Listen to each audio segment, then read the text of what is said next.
hoje nós vamos trabalhar com regressão linear. Então, vai ser a primeira de praticamente 2 semanas que a gente vai trabalhar com esse tema. Então, tem um conteúdo um pouco maior e a gente vai fazer mais práticas também depois. Então, a aula de hoje, nós vamos primeiro fazer uma revisãozinha do que nós já vimos no curso, pensando na parte de modelos, correlação, teste de significância, que para entrar com a parte de correlação, não, com a parte de regressão, é importante a gente ter em mente esses conceitos que a gente já aprendeu até o momento. Depois, nós vamos trabalhar com a regressão linear, com 3 momentos. Estimação de parâmetro, avaliação, que seria saber assim, quais que são o formato, né, da nossa regressão, da nossa linha, a avaliação do ajuste do modelo, ou seja, quão bom o nosso modelo é, e depois como que a gente pode interpretar esse resultado desse modelo de regressão. Então, nós vamos ver passo a passo.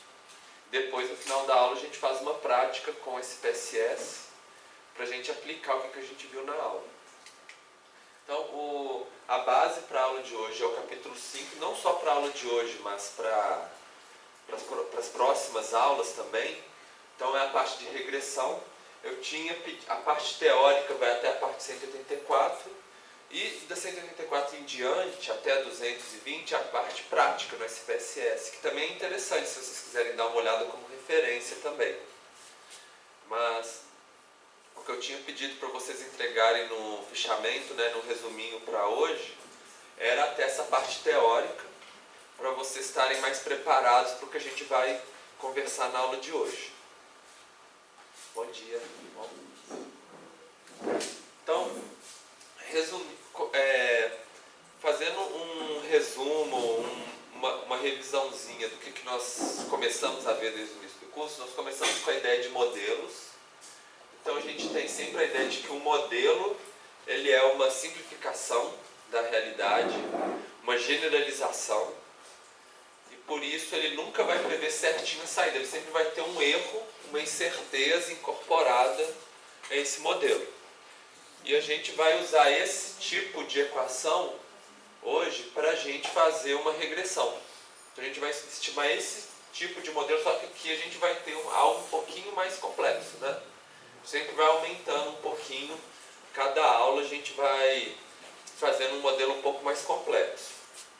A gente já viu a ideia da média como um modelo, e, por exemplo, qual que é a renda média das famílias residentes, a altura média dos edifícios, o PIB dos municípios, e pensando que muitas vezes, se a gente está trabalhando sempre com inferência estatística, ou seja, a gente tem uma amostra e quer saber qual que deve ser o parâmetro da nossa população.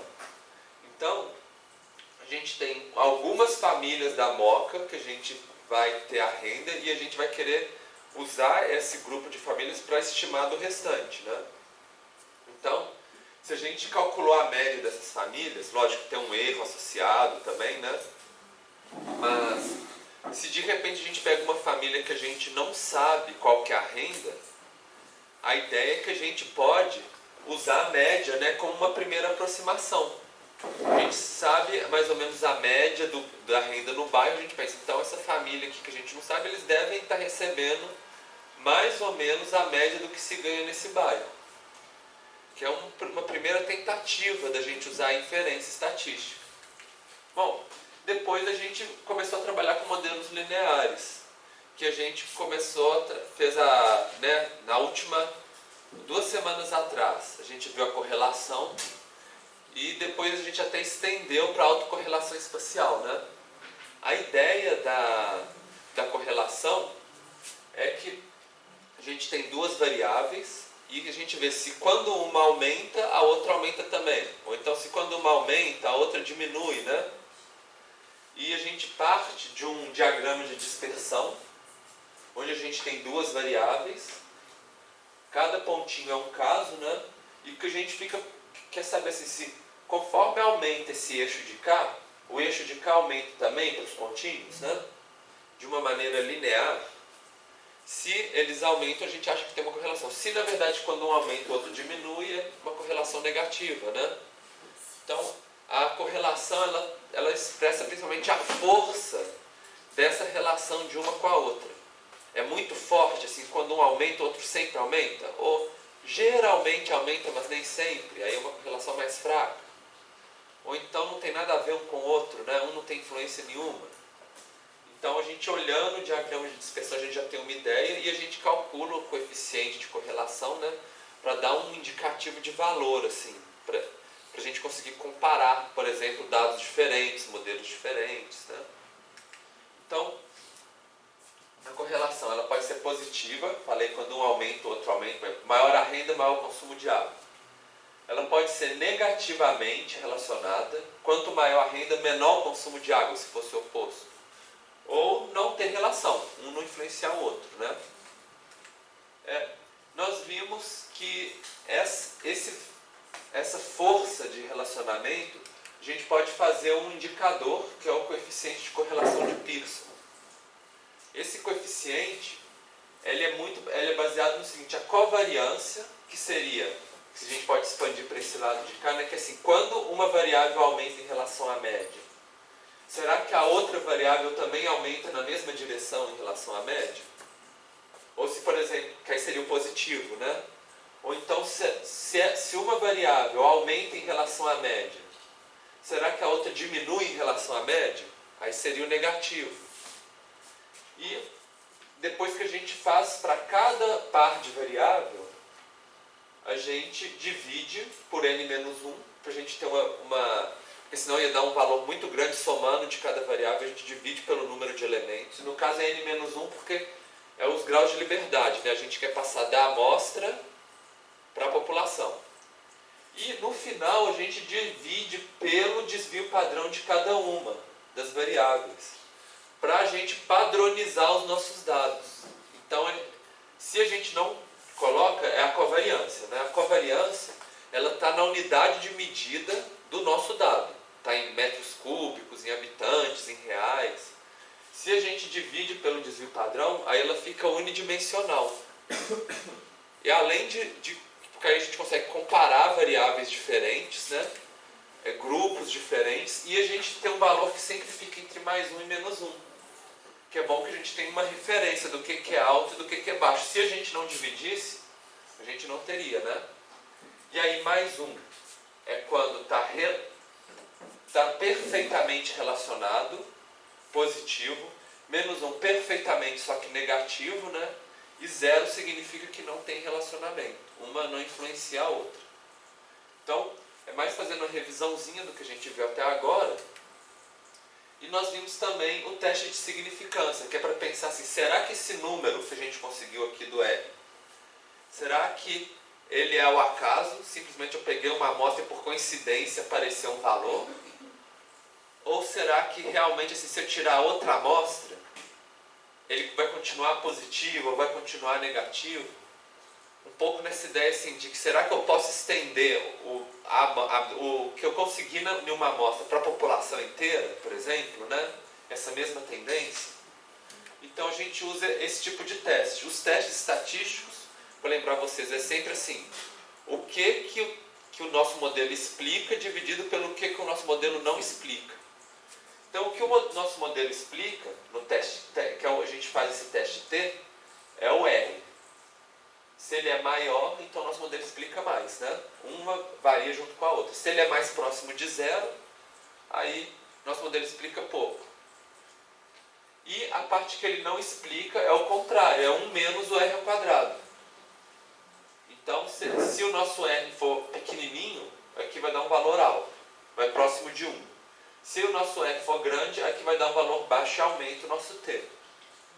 E além disso, a gente sempre tem aqui, no caso, o nosso grau de liberdade do teste, né? E que tem a ver com a nossa população. Que quanto maior a nossa amostra, o M. Quanto maior a nossa amostra, maior vai ser o nosso valor T. Ou seja, mais certeza a gente vai ter de que a gente pode expandir para o restante da população. E muitas vezes a gente tem que comparar com uma tabelinha de distribuição que fala assim, olha, para essa quantidade de amostra e para a gente tem que falar uma margem de erro que a gente considera aceitável, 5%, 1%, né? Então, para esse tamanho de amostra e para essa margem de erro, por exemplo, o nosso limite de corte do T para a gente aceitar, né, com 5% de erro, vai ser tanto. Aí olha numa tabelinha, ou no caso o computador dá para a gente o valor, né, de corte, e aí a gente consegue comparar. E aí se a gente se realmente for maior do que o nosso valor de corte, aí o que a gente faz? A gente rejeita a nossa hipótese nula, e a nossa hipótese nula é que não tem relação entre as variáveis. Sempre o nulo é sempre que não existe, né? O nosso modelo não explica. E a gente aceita a hipótese experimental, a hipótese alternativa de que a gente pode expandir, né, a correlação da nossa amostra para a nossa população. Ou seja, se for uma correlação negativa, a gente vai falar assim, então tenho 95% de certeza de que a minha população tem uma correlação positiva também. Seria mais ou menos essa a ideia. E agora, então assim, a correlação ela mostra principalmente a força e a direção, se é positivo ou se é negativo. Agora a gente vai avançar um passo. A gente vai fazer uma equação matemática que vai mostrar como que uma influencia a outra. Em que medida, exatamente? Quando uma aumenta 1, a outra aumenta 2, por exemplo, né? Então a gente vai trabalhar, é um passo além da correlação, que é a análise de regressão. E aí sim, sempre vou fazer várias vezes essa menção para vocês. Apesar de a gente estar fazendo a análise de regressão, que é quanto que quando uma aumenta, a outra aumenta também, a gente não está trabalhando com causa e efeito. Vocês lembram que a gente conversou na aula sobre correlação, que correlação não implica causa, né? Ela só mostra que quando uma aumenta, a outra aumenta também. Vocês lembram por que às vezes a correlação, e talvez no caso agora a regressão, elas não implicam em causalidade? Em que casos, por exemplo, pode não implicar em causalidade? Porque você pode escolher duas variáveis aleatórias e explicar, que nem você mostrou naquele site aquela vez, né? Sei lá, aumentava o consumo de manteiga, mais pessoas iam para o espaço. Tipo, elas podem não estar relacionadas tipo, na vida real. Assim. Isso pode ser uma coincidência, né? Sim. Exatamente. Mas algum outro, vocês lembram uma outra situação que pode não ter uma causalidade entre as variáveis? Alguém lembra? Bom, a gente discutiu, por exemplo, da variável escondida, né? No caso do sorvete e do afogamento, né? Que na verdade tinha uma terceira causa, que era a temperatura, que influenciava os dois. E muitas vezes a gente também não sabe, mesmo que às vezes assim, a gente acredite, por nosso conhecimento externo, que possa ter uma relação de causa e efeito, a gente não sabe, tanto na correlação quanto na regressão, qual que é a direção dessa causa e efeito. Ela também não informa para a gente. Assim, a gente não sabe, por exemplo, se é a educação que aumenta a renda ou se é a renda que aumenta a educação, por exemplo. Pelo menos a gente pode ter isso no nosso conhecimento externo, mas o modelo não explica. O modelo só fala que quando uma aumenta, a outra aumenta. Mas quem que está causando esse aumento um no outro, se é os dois juntos, né?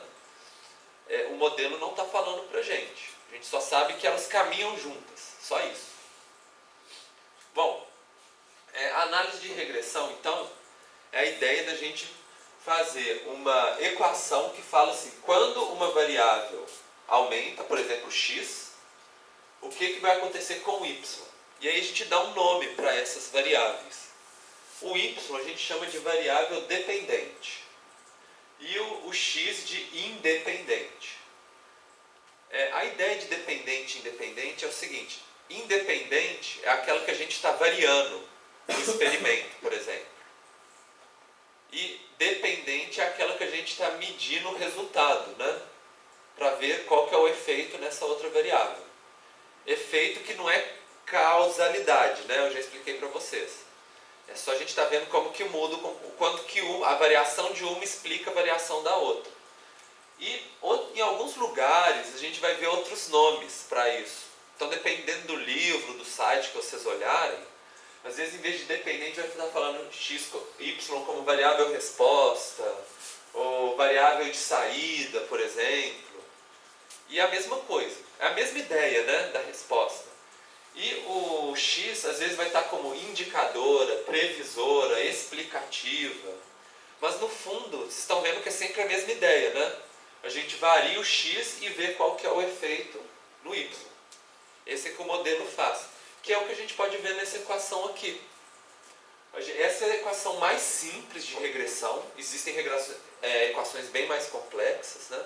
Mas a gente vai partir do mais simples. Então, seria o seguinte, a gente vai ter que estimar um valor de A e de B, para que a gente, sabendo o valor do x, a gente consiga saber qual que é o valor do y. Então, se eu souber, por exemplo, que o x é 2, a gente vai conseguir, por meio dos valores do A e do B, falar que o y é 3, por exemplo. E aí, com isso, a gente está entrando na entrada e a saída do nosso modelo, né? O x é a entrada e o y é a saída. Poderia ser assim. Então, dando alguns exemplos. Por exemplo, a gente pode pensar que a criminalidade ela pode ser uma função da renda e dos investimentos em uma região. Então, se a criminalidade, quando a renda, por exemplo, diminui, a criminalidade aumenta. Então, a relação é inversa, né? Menos com mais. E se o investimento na região diminui, a gente pode falar que talvez a criminalidade ao longo do tempo vai tender a aumentar também. A região vai se degradando, né? Vai desvalorizando, poderia ser. Então, a gente usa duas variáveis previsoras para pensar o efeito numa variável dependente, né? Independente, dependente. A gente poderia pensar também essa questão, por exemplo, a longevidade ela pode ser explicada pela escolaridade e a renda. Então, quanto maior a escolaridade, maior a renda. Maior a escolaridade porque a pessoa vai conseguir cuidar melhor de si mesma. E a renda, a pessoa vai conseguir pagar um tratamento de saúde, né? Então, a pessoa vai acabar vivendo mais. Ou consumo de água e renda, que é o exemplo que a gente já tem trabalhado. Alguém pode dar mais algum outro exemplo, assim, de algum outro tipo de relação que a gente poderia tentar modelar em uma regressão? A diminuição de carros na rua e diminuição de casos, pode ser menos com menos também? Diminuição de casos de problemas respiratórios? Poderia ser. A gente poderia pensar que um está relacionado com o outro, né?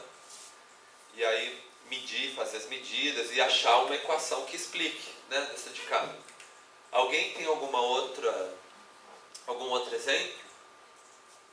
Maior fluxo de investimento, maior crescimento econômico. Poderia ser também. Crescimento econômico, investimento, exatamente. Mais algum outro? Bom, e vocês poderiam pensar nas hipóteses de trabalho de vocês, né? Vocês todos apresentaram hipóteses do como uma variável influencia a outra, e a gente poderia fazer uma regressão para tentar explicar essa variável que vocês usaram no trabalho de vocês, né, como que uma influencia a outra. E é um pouco, né, o que vocês vão fazer as cenas dos próximos capítulos, né? Então, os objetivos de uma análise de regressão? Primeiro, determinar como que elas se relacionam por meio dessa equação, né? Será que é uma relação alta, baixa? Depois, estimar essa função, essa equação, para a gente ter ela escrita direitinho. E aí, tendo a equação, a gente pode projetar ou estimar. Qualquer valor que a gente tiver de uma, a gente consegue estimar o da outra, né? Tem o valor da independente, consegue achar o da dependente. E aí, lembrando de novo que não é uma relação causal, né? Só que uma tem a ver com a outra. Se é causal ou não, isso vai vir do conhecimento externo de vocês. Então, qual que seria o passo a passo? A gente começa com a ideia do diagrama de dispersão, igualzinho na correlação. A gente tem uma variável x, uma variável y, com os valores, cada um, né? Então, quando a gente fala assim, a anotação que a gente tem na estatística, x1 e y1 seria a primeira linha, esse primeiro par.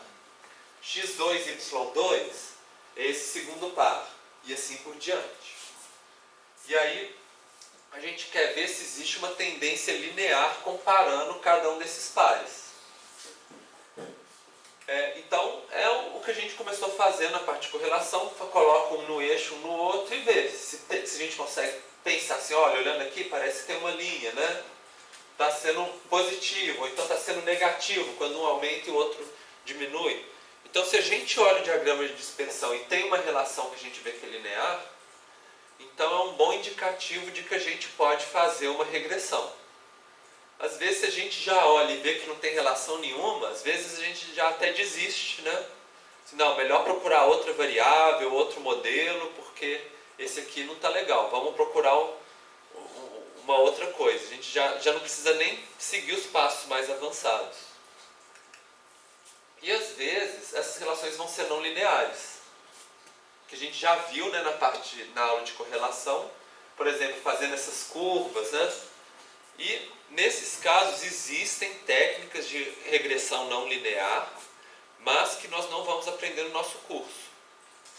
Seriam umas técnicas mais avançadas. O SPSS tem algumas funções de não linear também. O que a gente vai poder fazer é a gente fazer uma função, fazer uma transformação na nossa variável x ou na y, para a gente transformar isso aqui numa linha reta. Porque a gente começou a ver, se a gente tirar a raiz quadrada, ou se a gente elevar ao quadrado, aí seria mais fácil, principalmente quando a gente vê uns diagramas de dispersão que fazem, né, assim, né, uma curva, ou então faz uma curva assim, né. Agora, quando é mais complexo, que faz um U, aí seria uma equação de segundo grau, que é um pouco mais complexo. Mas também dá para fazer, mas aí é mais difícil. E aí, a ideia é isso, aqui a gente vai traçar uma linha. Essa linha, ela é descrita pela nossa equação, é uma função. E a gente vai tentar ajustar a linha que mais se adequa aos nossos dados. Então, olhando para essa linha aqui, gente, intuitivamente, como é que vocês acham que a gente conseguiria ajustar a linha para ela se adequar melhor aos nossos dados? Se vocês tivessem que fazer isso assim, meio que na mão, né? Meio que mexendo na linha. Que critério que vocês utilizariam para saber que ela está bem ajustada, que ela está assim, ou que é melhor ajustar, subir, descer? Que critério que vocês utilizariam? Diminuir o erro, então. Ou seja, que os pontinhos fiquem mais próximos da linha, né? Esse é um bom critério. Alguém pensa em mais algum outro? Bom, a gente também pode pensar que fica mais ou menos metade para um lado e metade para o outro, né? Se a gente descer a nossa reta demais, ficar tudo para cima da reta, se a gente subir a reta demais, ficar tudo para baixo. Então a gente tenta passar mais ou menos no meio, né? E que tem uma distância menor entre a reta e os pontinhos. Essa é um pouco a ideia, assim, o conceito que está por trás. Depois a gente vai ver como que faz isso matematicamente. Mas essa é mais ou menos a ideia, tanto na subida quanto na descida também. Então, a gente já viu a correlação linear positiva e negativa, né? Já expliquei para vocês. E pensando assim, que tem dois modelos de regressão. Uma é a simples, que é quando a gente só tem uma variável x e uma y, só duas variáveis. E a outra é a múltipla, quando a gente tem várias preditoras, várias x, né, no final das contas. Então, a variável simples é aquela, né, que a gente já viu. Y é igual a mais bx, né? A múltipla seria y é igual a mais bx1 mais cx2, por exemplo. Então a gente já está ampliando, tendo duas variáveis. Aí a gente precisaria de uma tabela que seria x1, x2 e y, né? E aí a gente ter uma tabela maior. Para a gente fazer uma regressão múltipla, a gente tem que ter mais de duas variáveis. Ou então ter pelo menos assim, x e x ao quadrado, por exemplo, né? Se a gente quisesse fazer um modelo mais complexo. Que é um pouco o motivo de eu ter pedido para vocês escolherem para os trabalhos de vocês mais do que duas variáveis, para a gente conseguir, no final, tentar pelo menos fazer uma regressão múltipla. A aula de hoje, a gente vai trabalhar com a regressão simples. Depois, nas próximas aulas, a gente vai introduzir a questão da regressão múltipla. Então, esse é mais ou menos o modelo da regressão simples. A gente tem o y, que é a nossa variável independente, a nossa variável dependente, né? Que é a nossa variável que a gente quer explicar. O B0, que seria assim, e o B1, que são os parâmetros. Parâmetro por quê? O B0 significa que se o x for 0, o y vai ser igual a esse parâmetro de cá. Porque esse é multiplicado por esse, né? E o B1 é o seguinte, quanto maior o aumento no x, multiplicado por esse, vai aumentar o y. E a gente vai ter também isso aqui que a gente chama de erro ou resíduo do nosso modelo, que é justamente o que o nosso modelo errou. Vocês lembram que eu mostrei para vocês, eu acho que eu coloquei aqui, ó, aqui embaixo, saída, né? Nossos modelos é sempre o modelo mais um erro. Então a gente tem o nosso modelo e a gente tem um erro. Esses erros, a ideia é que eles sejam bem distribuídos no entorno da reta. Então, quando a gente falou que uns para um lado, outros para os outros, né? E que eles não sejam relacionados entre si, ou seja, que não seja uma parte da reta, eles todos de um lado e depois todos do outro, por exemplo. A ideia é que, às vezes está de um lado, às vezes está do outro, a gente nunca sabe de qual lado ele vai estar. Seria meio aleatório, né? Essa distribuição ao longo da reta. E tentando colocar esse modelo aqui, seria mais ou menos isso. Só para lembrar, quando a gente coloca o i aqui, né, significa que a gente consegue aplicar essa equação a cada linha da nossa tabela. Então, linha 1, a gente tem um x e a gente consegue achar um y. Linha 2, o próximo caso, a gente tem um x, a gente consegue achar um y. E cada i, né, que cada caso vai ser um pontinho no nosso diagrama de dispersão. E a gente consegue ver como que essa equação aqui ela se comporta no nosso diagrama. O B0, que a gente chama de intercepto, é justamente assim, quando o x for 0, ou seja, isso aqui for 0, tudo nesse termo, vai ser justamente qual que é o valor do y, o x é 0, né? Então o B0 é sempre o lugar que a nossa reta intercepta o eixo y, que é justamente onde o nosso x é 0. E o nosso B1 é a nossa inclinação populacional. Quanto maior for o valor do B1, mais inclinado, maior é o ângulo da nossa reta. E se ele for negativo, aí a nossa reta ia ficar para cá, que é aquele o negativamente correlacionado, né? Se o valor do B1 for negativo. E o E é o erro aleatório, que a gente está vendo. O erro seria justamente a distância entre um pontinho e a nossa reta. Que às vezes é para cima, às vezes é para baixo, né? Porque ele é aleatório. Ele às vezes vai para um lado, para o outro, às vezes é um pouquinho maior, um pouquinho menor. Então essa que é a ideia de a gente aplicar essa equação no nosso gráfico aqui. Além disso, a gente tem algumas maneiras de a gente fazer essa notação, que é o seguinte. A gente pega o valor do x, multiplica pelos parâmetros, e aí a gente encontra o valor esperado do y. O valor real é quando a gente acrescenta o erro, né? Se a gente não sabe qual que é o erro, a gente não consegue achar o y real, porque a gente não sabe qual que é o erro. Mas a gente tem um y esperado.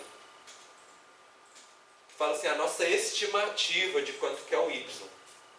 E o nosso valor esperado, às vezes a gente pode escrever assim, como um ezinho, ou a gente coloca o y com um chapéuzinho, né, que é o hat, né, que é o bonezinho, o circunflexo. Sempre que vocês verem numa equação estatística esse chapéuzinho em cima da variável, significa que ela é uma estimativa a partir do nosso modelo. que a gente não tem certeza, né, se é realmente o valor real. A gente só sabe que é uma estimativa. E se de repente a gente descobrir o valor real, a gente consegue subtrair um pelo outro, o real pelo estimado, e a gente acha o nosso resíduo, que é o nosso erro. Então é um pouco essa ideia. A gente está trabalhando com a saída do modelo, né? A saída menos o valor que a gente confere lá, mede para ver se é real, a gente consegue achar o nosso resíduo. Então, mais para vocês lembrarem um pouco dessa notação. O Ezinho, que é o resíduo, o chapéuzinho, que é o estimado, com o valorzinho de E, né? Essa questão de ter o Izinho, que significa que a gente consegue fazer para cada um dos nossos elementos, elemento 1, elemento 2, elemento 3, 4, para vocês se familiarizarem com esse tipo de notação estatística. Bom, então a gente tem o B0 e o B1, que são esses dois, né? E o B0 eu já expliquei que é quando o x é zero, né? Então ele corta o eixo y. E o B1, ele explica o seguinte: quando eu aumento uma unidade no x, quantas unidades eu vou aumentar no y? É um pouco essa que é a ideia. Então, assim, se eu aumento 1 no x, será que eu vou aumentar quanto no y, né? Que aí a gente pode ver que, por exemplo, aumentei 1 no x. Quanto que aumentou no y? É o ângulo, né? Então, vamos supor que o nosso valor de beta deu 0,5, por exemplo, na nossa equação. Então, se eu aumentar 1 no x, vai aumentar quanto no y?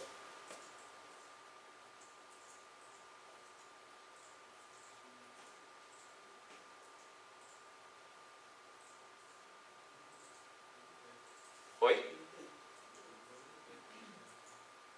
Que é quanto que eu falei para vocês? 0,5, né?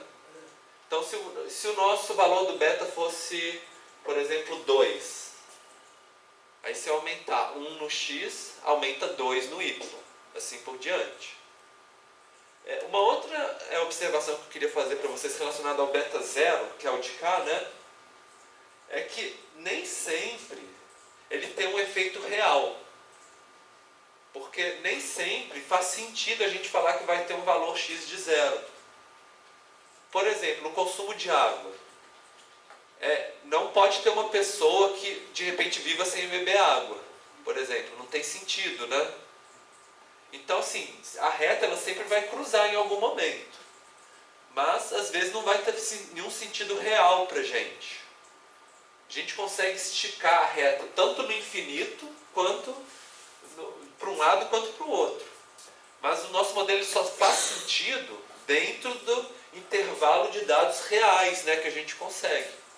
Então tem um limite para o tanto que uma pessoa consegue beber de água também, né? A gente não consegue estimar para sempre. A pessoa pode ser um super bilionário que fica bebendo água o dia inteiro, não tem jeito, né? Então a gente tem que ter um certo senso crítico de como que a gente usa o nosso modelo, até onde que a gente pode extrapolar para um lado ou para o outro, né? Mas ele vai estar na nossa equação, ele vai influenciar a nossa reta, né? Se ela vai estar mais para baixo, mais para cima, mas nem sempre a gente vai ter esse ponto aqui na nossa tabela de dados. Bom, e a ideia agora é assim, como que a gente encontra esses valores do beta 0 e do beta 1? Exatos, né? Agora não é mais assim, arrastando a linha, entortando ela, né? Igual eu tinha brincado com vocês, conceitualmente. Agora a gente vai tentar calcular matematicamente qual que é o valor certinho que a gente consegue colocar uma reta que diminui os nossos resíduos, né? Então, a ideia, assim, normalmente a gente não conhece, a gente não tem nenhuma ideia geral, e a gente tem uma amostra. Muitas vezes a gente não tem a população, a gente só tem uma amostra, e a gente vai ter que tentar calcular o beta 0 e o beta y pela amostra de dados que a gente tem, né? E aí a gente usa um método que chama método dos mínimos quadrados. Por que ele chama mínimos quadrados? O mínimo é porque a gente quer o mínimo do resíduo, que a gente falou, né? O mínimo, né? e quadrado porque a gente eleva os resíduos ao quadrado. A gente eleva ao quadrado pelo mesmo motivo que a gente fez, por exemplo, quando a gente estava calculando a variância, o desvio padrão, porque a gente tem uns que são negativos, né? Então a gente quer, se ele é negativo a gente eleva ao quadrado, ele fica positivo. E aí a gente consegue somar eles, tanto a distância para um lado quanto a distância para o outro. É um pouco essa que é a ideia. Então, lembrando que sempre o resíduo, né, é o valor que a gente tem no nosso real, que a gente mediu, menos o valor do nosso modelo. Então, o nosso modelo nunca... Se o nosso modelo der igualzinho ao valor real, o nosso resíduo é zero. Maravilha, né? Mas, se der alguma diferença tanto para cima quanto para baixo, aí a gente vai ter o nosso resíduo. A gente quer diminuir o máximo possível o nosso resíduo aqui. E aí, assim, lembrando que esse aqui, né, é o estimado, é o y com chapéuzinho, que é justamente o nosso beta 0 mais bxy, né? E que se a gente substituir esse aqui pelo y, vai ficar o resíduo é igual ao observado menos o estimado. Então, recuperando as equações que eu mostrei para vocês nos slides anteriores, né? Bom, então a ideia dos mínimos quadrados é isso. A gente pega o resíduo, que é o que a gente viu aqui nessa equação, o resíduo, né? O nosso resíduo para cada linha, e a gente eleva ao quadrado, que eu falei para vocês. A gente pega o negativo, eleva ao quadrado, o positivo, eleva ao quadrado, soma eles todos e a gente conseguiu o quadrado. A gente quer achar a linha que na hora que a gente somar os resíduos todos, ela tem o menor valor de quê? O menor valor da soma dos resíduos, né? No final das contas. Então, qual que é o menor valor de B0 e de B1? O melhor valor, né, o valor de B0 e de B1 que consegue dar o menor quê? É isso que a gente quer descobrir. E aí a gente vai usar certas transformações matemáticas que vai conseguir achar o melhor de B0 e o melhor de B1 para a gente. Que é um pouco essa ideia. Observado menos o modelo elevado ao quadrado, né, o resíduo. Então, existe... Quem aqui já estudou cálculo? 1, 2, 3, 4 pessoas. Tá. Para fazer isso a gente precisa usar cálculo, integral, derivada. Eu não vou entrar aqui tanto no detalhe com vocês sobre como que funciona essa parte de derivação e tudo. Eu vou mostrar só de uma maneira mais visual para vocês entenderem o conceito. A ideia da gente usar derivada e integral é para a gente simplificar certas equações que são muito complexas e a gente conseguir uma mais simples que a gente consegue achar o nosso valor. Então, eu vou mostrar um exemplo para vocês. Suponha que a gente tem um parâmetro de B1, que a gente pode testar vários, né, parâmetros de B1. Cada vez que a gente vai testando, a gente tem um valor da soma dos nossos, do que, né? Usando essa equação aqui. A gente vai testando vários valores de B1. Menos 1, menos 2, menos 3, 0, 1, 2, 3. Para cada um a gente vai registrando no nosso gráfico qual que é o valor do quê? Que é a soma dos quadrados, né? A gente quer o que der o menor valor, né? No caso aqui deu 0, maravilha, mas talvez o menor podia ser 1 ou 2, né? Por exemplo. Para a gente achar matematicamente, a gente consegue pegar essa equação que gera esse valor aqui e simplificar ela numa reta. Quando a gente simplifica numa reta, no momento que ela cruza o eixo y0, né? Aqui, a gente conseguiu achar qual que é o valor do beta 1. Assim, é um pouco mais complexo do que isso, tá, gente? Mas eu estou tentando mostrar para vocês, assim, sem precisar explicar toda a teoria de cálculo e derivada, né? E de integral, explicar para vocês assim, que existe uma maneira de simplificar uma equação que é mais complexa por uma linha reta, e aí a gente conseguir encontrar qual que é o valor que vai dar o menor tamanho para o nosso Q. E aí, fazendo essas transformações todas, a gente sai da nossa equação do mínimos quadrados e a gente chega... eu não vou explicar a transformação de cada um, mas a gente chega numa equação aqui que a gente consegue achar o melhor valor de beta 1. Se a gente pegar os nossos dados e jogar aqui nessa equação, a gente consegue achar qual que é o valor do beta 1 que vai dar o nosso menor Q no nosso gráfico.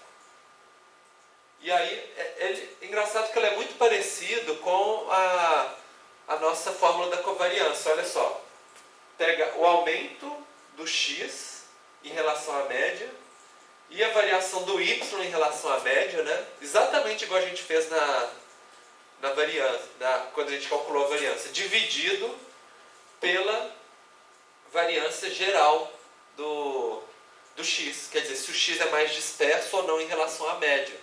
É praticamente a nossa fórmula da covariância, né? Por quê? Porque é justamente essa relação que a gente tem entre a correlação e a regressão. A regressão ela é uma expansão da fórmula da correlação. Ou da covariância, nesse caso, né? Porque a gente não dividiu pelos desvios padrões aqui. Porque a gente quer manter a mesma unidade a unidade de medida, para saber quanto que aumento em uma unidade de medida influencia a outra unidade de medida. Então a gente tem aqui. E depois que a gente conseguiu calcular o nosso beta 1, que é justamente a inclinação da nossa reta, né? É fácil a gente achar o nosso beta 0. Porque vocês lembram que a equação é essa, né? Se a gente tem o nosso y, o nosso valor, e a gente tem o beta 1, é só a gente jogar o nosso beta 0 para um lado e o y para o outro, né? Modificar nessa equação aqui, que a gente vai chegar nessa de cá. Beta 0 é igual média do valor do y menos o beta 1 e a média do valor do x. Aí a gente conseguiu achar o nosso beta 0. Então primeiro a gente estima a inclinação da nossa reta. Sabendo a inclinação da nossa reta e a média dos nossos outros dois valores, do x e do y, a gente consegue achar o intercepto, né? O intercepto que é esse lugar aqui que a gente encontra, que cruza o eixo. Essa é um pouco a ideia. Eu sei, gente, que parece ser um pouco complexo quando a gente vê esse tanto de fórmula assim. Vocês não vão precisar decorar essas fórmulas, não vão precisar escrever no papel. O que eu vou pedir para vocês assim, tentarem é tentar ver o que está por trás, né? Que eu estou tentando mostrar para vocês. Que a gente está tentando minimizar o erro, que a gente está tentando achar a inclinação da reta. Sabendo a inclinação da reta, a gente consegue achar se ela está mais alta ou está mais baixa. Esse entendimento do que está sendo procurado pela equação matemática é que eu estou querendo explicar para vocês. Para depois vocês poderem interpretar de uma maneira mais conceitual mesmo, tá?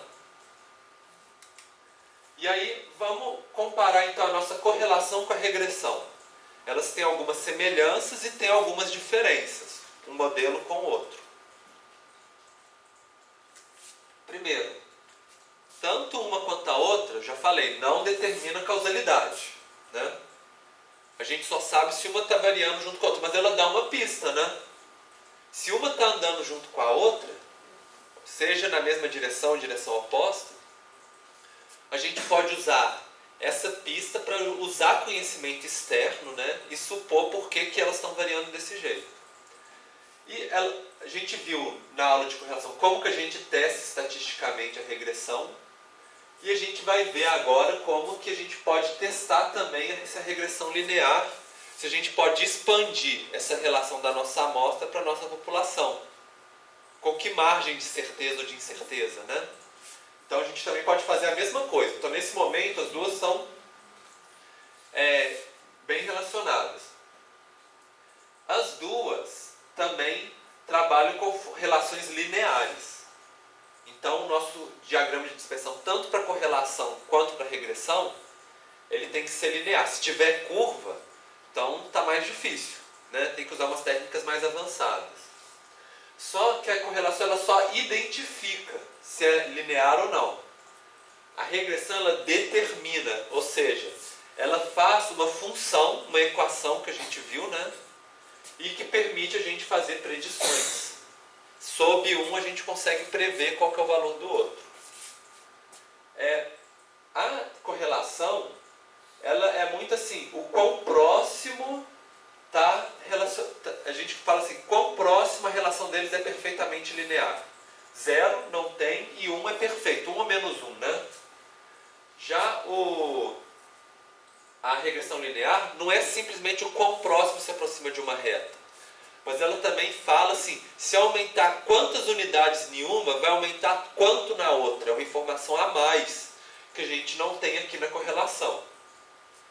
E aí, só que assim, para a gente ter essa informação a mais, e aí vai ser um pouco a cena que a gente vai ver nas próximas aulas, a gente tem que fazer muitas outras análises, porque como é um modelo mais complexo, tem mais chance dele enganar a gente também.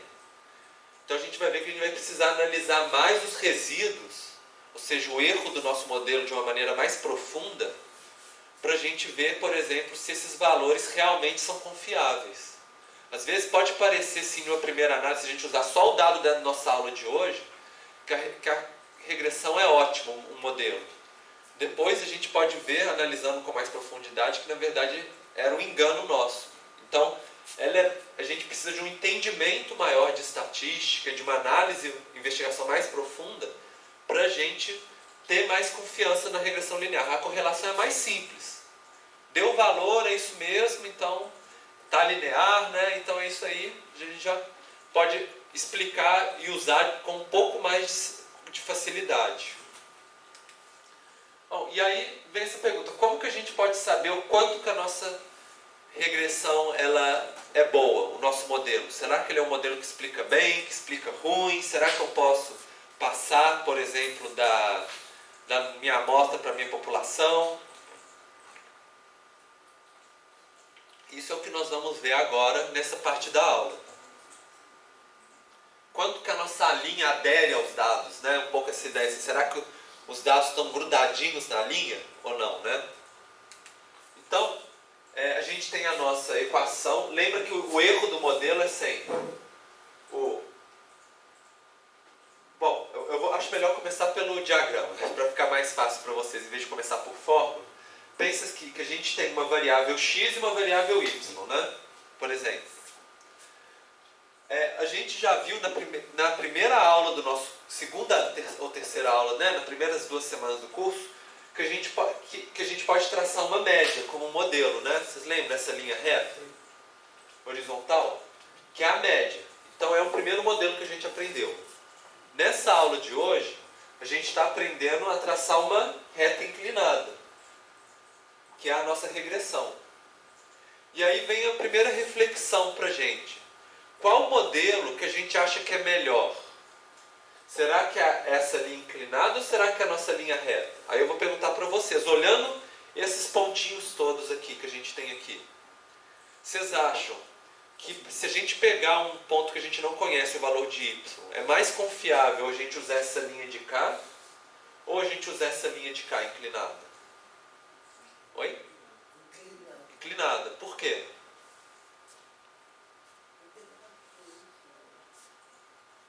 Como? Isso. Uhum. Então, muitos dos testes que a gente vai fazer e das fórmulas mais complexas que eu vou passar para vocês, elas estão comparando essa reta com essa de cá. E falando assim, que medida essa reta daqui é melhor para explicar os nossos dados do que essa reta de cá, a reta da média. Se ela for muito boa, a gente fala assim, então vamos usar ela. Ou se fala assim, ela não é boa não, quase não ajuda nada. Então às vezes é melhor a gente manter a média, que é mais simples, né? Para que fazer esse tanto de cálculo, tanto de incerteza associada, sendo que é melhor usar a média, né? A média vai dar um valor que vai ser quase a mesma coisa. E aí relembrando para vocês, cada pontinho é um caso, né? A gente pode calcular tanto o desvio em relação à reta horizontal quanto da reta inclinada. Então vamos supor que a gente tem esse gráfico aqui a circunferência do pulso e a circunferência do abdômen. Então assim, pessoas que têm um pulso maior têm um abdômen mais largo, por exemplo, né? Então é só um exemplo. Aí vamos supor que a gente tem um pontinho aqui e a gente quer ver a distância para os nossos dois modelos, a reta da regressão e a reta da média. Se a gente pega a distância para a reta da média, o nosso resíduo é isso aqui tudo. Estão vendo? Desse tamanho, né? Se a gente pega o resíduo em relação à nossa linha, nosso resíduo é desse tamanho aqui. Então o resíduo ele diminuiu, né? O nosso erro do nosso modelo. Essa que é a nossa ideia. E eu mostrei para vocês para a gente podia fazer a mesma coisa para cada um dos pontos. Esse aqui, a distância é tanto para a média e a distância é tanto para a linha, por exemplo. E aí a gente consegue, no final, montar uma equação, onde a gente tem o desvio explicado pelo modelo e o desvio não explicado pelo modelo. O não explicado, por exemplo, da nossa reta de regressão, é esse pedaço aqui. O que a gente chama de desvio explicado pelo modelo é o tanto que o nosso modelo da regressão melhorou em relação à média, que seria essa metade de cá. A gente falando assim, a nossa regressão ela é melhor do que a média nesse tamanho aqui do desvio que foi diminuído. E se a gente somar os dois, né, a gente tem o desvio total, que é o desvio em relação à média. Então, vocês estão vendo aqui na equação? Desvio em relação à média é igual ao desvio explicado pelo modelo, esse aqui, mais o desvio que não é explicado, que é esse aqui. E assim, o ideal que a gente gostaria, né, é que esse aqui fosse pequenininho e esse aqui fosse o maior possível. Então quer dizer que os nossos pontos estivessem sempre, né, na nossa reta. Quer dizer, pouco resíduo e sempre melhor do que a média. Então teria resíduo em relação à média, mas não tem resíduo em relação à nossa regressão. É um pouco assim o nosso objetivo do nosso modelo, né? E aí a gente pode decompor esses dois pedaços em 3 gráficos. Primeiro, a gente tem o desvio em relação à média. Esse vocês viram nas primeiras 2 semanas de aula, né? A gente tem a nossa média. Cada um dos dados tem um desvio. É isso que a gente usa para calcular o desvio padrão, a variância, né? Que é o nosso desvio em relação à média. E a gente tem o nosso desvio em relação à nossa reta de regressão, que é esse pedacinho de cá, né? Se a gente soma, e no final a gente tem também esse outro desvio aqui, que é o desvio entre a nossa reta da regressão e a nossa média. Vocês estão vendo aqui? Para cada um dos pontos, ele traçou uma linha para falar qual que é a distância entre a nossa média e a nossa regressão. É fácil a gente perceber que esse aqui mais esse de cá vai dar o de cá. Que é o que a gente poderia ver aqui, ó. Esse de cá mais esse de cá vai dar o total, né, em relação à média. Que é o que a gente tem aqui. A gente pega esse pedacinho aqui mais esse pedacinho aqui, a gente soma e vai dar a linha grandona. Então, muitas vezes, a gente vai estar somando, por exemplo, os desvios em relação à reta, que são esses de cá, vai dar uma coisa pra gente. Os desvios da reta em relação à média, que vai dar uma outra coisa. E o desvio total em relação à média, que vai dar uma outra coisa. São três parâmetros que a gente vai usar muitas vezes. Então, quando a gente tiver a soma desses valores aqui, eu mostrar isso numa equação para vocês, vocês lembrem do que isso significa no gráfico. Lembrem que soma dos desvios explicados, soma assim, do não explicado pelo modelo, ou seja, que escapa do modelo, o que o modelo explica, e o total, esse é o de cá. São esses termos, né? Desvio total é o explicado pelo modelo, esse aqui, mais o desvio não explicado pelo modelo, que é o de cá. O total é esse de cá. Desvio total em relação à média, né? Bom, e aí, era o que eu estava explicando para vocês. E agora a gente vai trabalhar com a fórmula direta. Então, desvio total, desvio explicado pelo modelo, ou seja, o observado, o estimado. Você lembra que o chapeuzinho é o estimado, né, gente? Então, o estimado menos a média vai dar justamente o que o nosso modelo explica. Estimado menos a média é isso aqui. Estimado menos a média, né? E o estimado... Não, desculpa, o real menos o estimado, que é esse de cá, né? O real menos o estimado. E esse de cá é o total, que é o valor de y menos a média dele, que é esse de cá. Valor de y menos a média. Bom, e aí, só que o que eu estava explicando para vocês é que é o mínimo quadrado, né? O valor. Então a gente vai pegar cada um desses desvios, tanto total quanto explicado quanto não explicado, a gente vai elevar ao quadrado. Por quê? Porque às vezes ele vai ser positivo, às vezes ele vai ser negativo, né? Está acima ou está abaixo. Se a gente eleva ao quadrado, a gente vai conseguir... a gente leva cada um deles ao quadrado e depois a gente soma cada um deles. Tanto o que o modelo explica, tanto o que o modelo não explica, quanto o total em relação à média. E a gente vai ver que somando esse com esse, a gente dá igualzinho de cá. Que a gente chama, né, com esse nome, SQT, soma dos quadrados totais. SQM, soma dos quadrados do modelo, ou seja, o que o nosso modelo explica. E SQR, soma dos quadrados do resíduo. Resíduo é o que o nosso modelo não explica, né? Então esse é cada um dos termos. Que é um pouco isso aqui que eu coloquei para vocês. SQT é o total, SQM é o que o nosso modelo explica, SQR o que o nosso modelo não explica.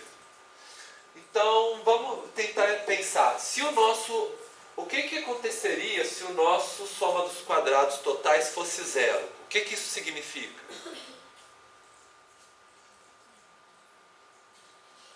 Hein, gente? Se a nossa soma dos quadrados totais for zero? Iguais, se a gente colocasse uma linha aqui, todas iam cair na linha da média, né? Porque todas são iguais. E se o desvio explicado pelo modelo for zero, o que significa? Pensar numa linearidade perfeita? Não, explicado pelo modelo, esse gráfico de cá. Se ele for zero, o que significa? Ou que não há relação entre variáveis, né? Ou que é também ou que na verdade todas são iguais também, né? Poderia ser. Ou iguais, ou que elas são diferentes, mas que na verdade o nosso modelo ele equivale a uma média, né? Se ele for zero, né, uma linha horizontal. E se o nosso desvio não explicado pelo modelo for zero? O que isso significa?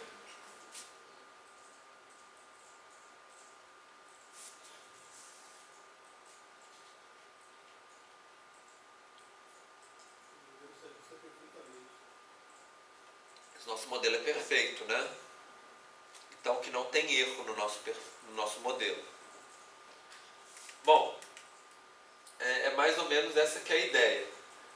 Quanto maior for o nosso resíduo, mais erro. Então, quanto menor, menos erro, né? E, idealmente, então a gente queria que o nosso modelo não tivesse resíduo, e que ele explique o máximo possível. Porque também, se ele não explicar nada, se ele for igual a uma média, então a gente usa a média. Para que a gente vai usar a regressão, né? Não tem motivo. Se ele for muito diferente da média, melhor. Então ele é bem melhor do que a média e o resíduo for baixo. Então, no fundo, se esse aqui for alto e esse aqui for baixo, né? Não, desculpa, o contrário. Se esse for baixo e esse aqui for alto, no fundo, a gente quer que a nossa soma dos quadrados totais ela seja igual ao do modelo. Ou seja, que esse aqui seja zero, né? Esse for zero, esse aqui vai ser alguma coisa. E aí, esse vai ser igual a esse. Por isso, a gente faz essa divisão do soma dos quadrados do modelo, que é o de cá, que é o explicado, dividido pelo total. Se esse valor deu 1, ou seja, o valor aqui é igualzinho a esse, ou seja, por porque esse aqui é zero, né? Aí o nosso modelo é perfeito. Se esse aqui for bem menor, porque na verdade o resíduo é grande, aí o nosso modelo vai ser menos perfeito. É aí que é a base do teste. Vocês lembram aquela ideia que o nosso... E aí a gente pode... Que é mais ou menos a ideia que a gente chama do coeficiente de determinação. A gente viu na aula de correlação que uma maneira de determinar o coeficiente de correlação era simplesmente pegar a nossa correlação de Pearson e elevar ao quadrado, né, o nosso R2.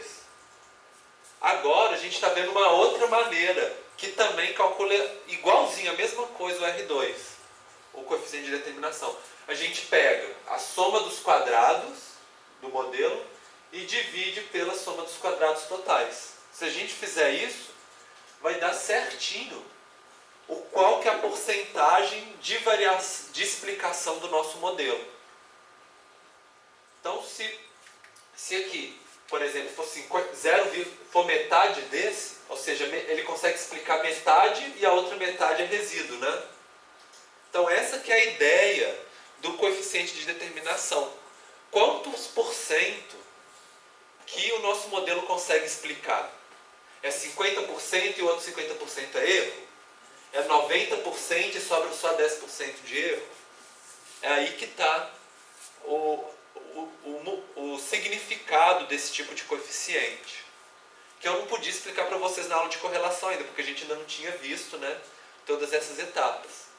Tem outros métodos de calcular, que é simplesmente substituição aqui dessas variáveis. A gente pega o SQM, a gente sabe que ela é o total menos o resíduo. Então, se a gente não tem o que é explicado, mas a gente tem o total e o resíduo, a gente consegue fazer. E a gente consegue simplificar essa fórmula sendo 1 menos o resíduo menos o total. Então, essas todas são totalmente equivalentes, tá, gente? E o valor do R ao quadrado vai dar sempre entre 0 e 1. 1 é perfeito e 0 não explica nada. Um com o outro, totalmente aleatório. E o R2, ele tem, que a gente já viu na aula de correlação, ele tem uma relação muito grande com o coeficiente de Pearson. O R, a gente viu que a gente eleva o R ao quadrado, a gente chega aqui. Se a gente tem o R ao quadrado, a gente pode tirar a raiz quadrada dele, só que a gente não vai saber se ele é negativo ou positivo, né? A gente só vai saber que ele está entre menos 1 e 1, né? Mas só que a gente não vai saber se ele é positivo ou negativo. Aí a gente vai ter que ver outros parâmetros, né? Provavelmente o nosso beta 1, que vai falar, o nosso beta 1 se vai ser negativo ou ser positivo, se quando um aumenta, o outro diminui ou não, né? Mas assim, tem uma relação direta entre os dois. Bom, e a gente vai ter esses dois casos extremos. O 1 explica completamente, o 0 não explica nada. E é lógico que assim, cada área de conhecimento, o pessoal vai ter mais ou menos uma noção do que seria um modelo bom ou um modelo ruim. Por exemplo, numa área, por exemplo, de ciências experimentais, física, química, biologia, o pessoal está muito acostumado a trabalhar com 97%, 98%, porque sempre que você faz, o outro dá quase certinho, né? Mas, por exemplo, nas ciências sociais, às vezes, deu 70%, a pessoa já dá pulo de alegria, assim, olha, está muito bom o nosso modelo, porque é muito mais complexo, né? Tem tantas coisas externas do nosso modelo, né, influenciando, que se der, tipo, 50%, nossa, é bom, a pessoa já está feliz. É lógico que quanto maior, melhor, né? Mas não tem igual na significância, assim, 5%, senão a gente rejeita ou não. Pode dar 10%, por exemplo, e a gente fala assim, não, tá, então significa que tem muita coisa, outras coisas que influenciam também. Mas o nosso modelo ajuda um pouquinho, né? Melhor que nada, no final das contas. E aí, assim, o R é 0, no caso, quando o nosso beta 1 é 0. Que é o único caso, né, que o nosso modelo não explica nada, é porque, na verdade, a gente poderia utilizar a média em vez do nosso modelo. Porque a gente está sempre comparando com a média, né, no caso. E a outra teste que é importante a gente fazer é o teste F. O teste F é para saber se a gente consegue expandir da nossa amostra para a nossa população. Então, um mostrou se um explica o outro. Agora o F é igual a gente fez o teste T da correlação, né? Todo modelo ele tem um teste para a gente saber o nível de certeza ou de incerteza na hora de fazer a inferência. Então, para correlação, a gente usa o teste T. Para regressão, a gente usa o teste F. Que é mais ou menos a mesma ideia. É o quanto que o nosso modelo explica dividido pelo que ele não explica. E pensando nessa ideia, será que a gente pode pegar um modelo de regressão que foi feito para uma amostra e expandir para a nossa população, para dados que estão fora, né, do que a gente mediu? E aí, é um pouco isso. É essa ideia de variância explicada pelo modelo e variância não explicada. E aí eu vou mostrar para vocês passo a passo. Primeiro, a gente vai ter os graus de liberdade. E depois que a gente vai comparar com a soma dos quadrados. Então eu vou começar pela soma dos quadrados. Soma dos quadrados eu acabei de explicar para vocês, né? Tem o que o modelo explica, a gente soma de cada item a diferença com a média. Tem os resíduos, que é como que cada pontinho está se afastando da nossa linha de regressão e a gente soma o quadrado deles. E tem o total, que é a soma dos dois, né? E que é justamente essa distância de cada ponto em relação à média. O grau de liberdade é um pouco essa ideia de como que a gente consegue passar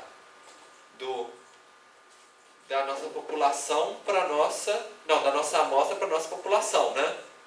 Do grupo para o maior. E ele é meio como se fosse uma penalidade para o nosso modelo. Então, para a regressão, o grau de liberdade do quadrado do modelo é P menos 1, que é a quantidade de parâmetros do nosso modelo menos 1.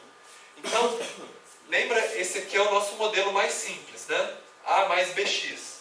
Quantos parâmetros a gente tem aqui nessa equação?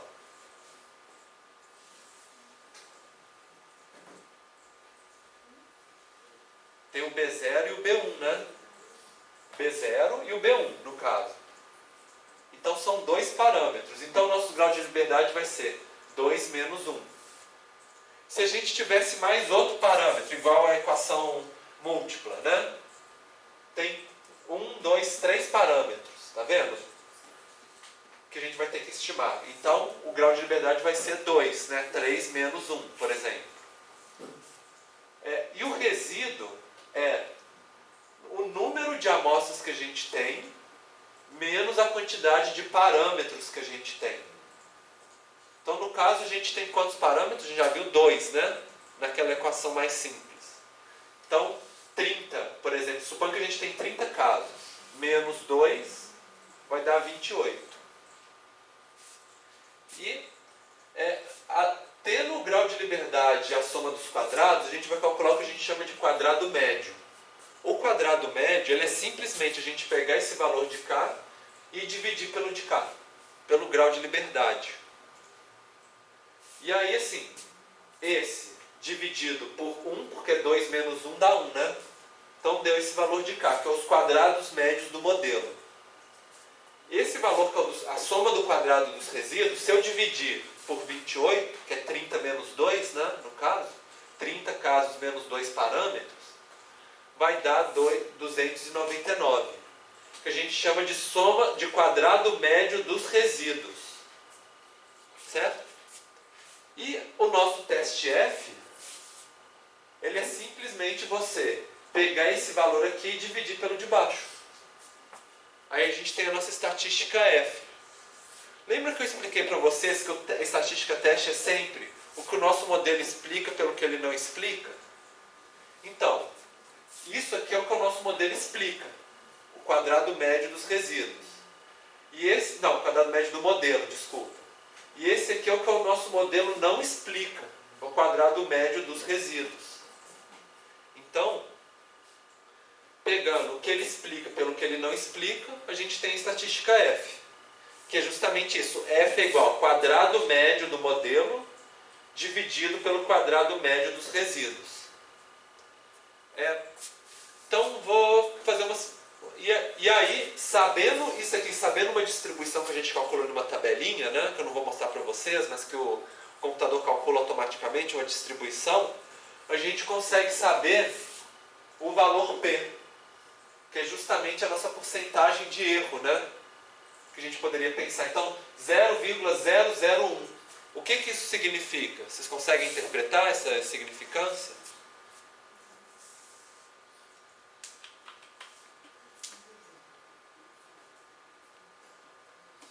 Hein, gente? Como é que a gente interpreta o valor P? Vocês lembram? A possibilidade do modelo de estar errado ali é 0,1%, exatamente. 99,9% de certeza que a gente pode rejeitar a nossa hipótese nula. E qual que é a nossa hipótese nula? Isso, que a média é melhor do que a nossa regressão. E a gente pode falar, então a gente pode ter uma segurança muito grande de que a gente pode pegar a nossa regressão calculada pela amostra e usar na nossa população em vez da média.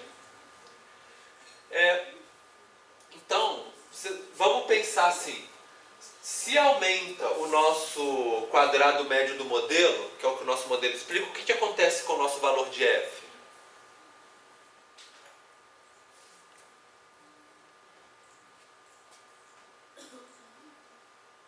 Hein? Sobe? Isso, porque é esse dividido por esse que dá esse, né? Então, se esse é maior, então aumenta o de cá. E se aumenta os nossos resíduos, o nosso quadrado médio dos resíduos? Diminui, né? E o que acontece, gente, se a gente aumenta a nossa quantidade da nossa amostra?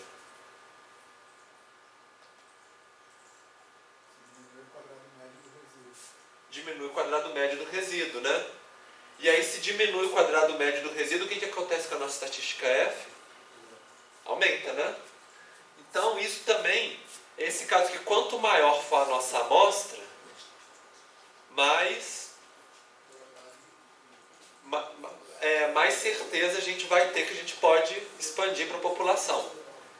E se a gente tivesse em dúvida entre duas equações diferentes, uma mais comprida e uma menorzinha, uma com mais parâmetro e outra com menos parâmetro, se eu aumento a quantidade de parâmetro na minha equação, por exemplo, acrescentando mais variáveis, né? O que vai acontecer com o nosso teste F?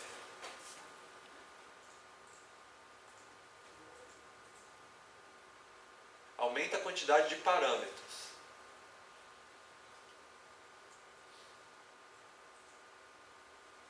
O que vocês acham?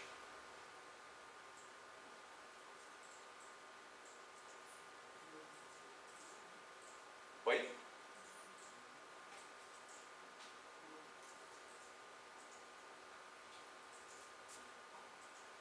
Bom, vocês falaram que quando aumenta o N, diminui o R, né? E se a gente aumenta o P, que é os parâmetros? Aumenta o R e aumenta também e diminui aqui, ó, porque esse aqui é P menos 1, né? Se a gente colocasse 4 parâmetros, você vai dividir esse aqui por 4, por 3 no caso, 4 menos 1, por exemplo. Então, se a gente aumenta a complexidade do nosso modelo, seja um modelo mais complexo, a gente diminui o nosso valor de F. Então, quanto mais complexo for o nosso modelo, mais incerteza a gente vai ter.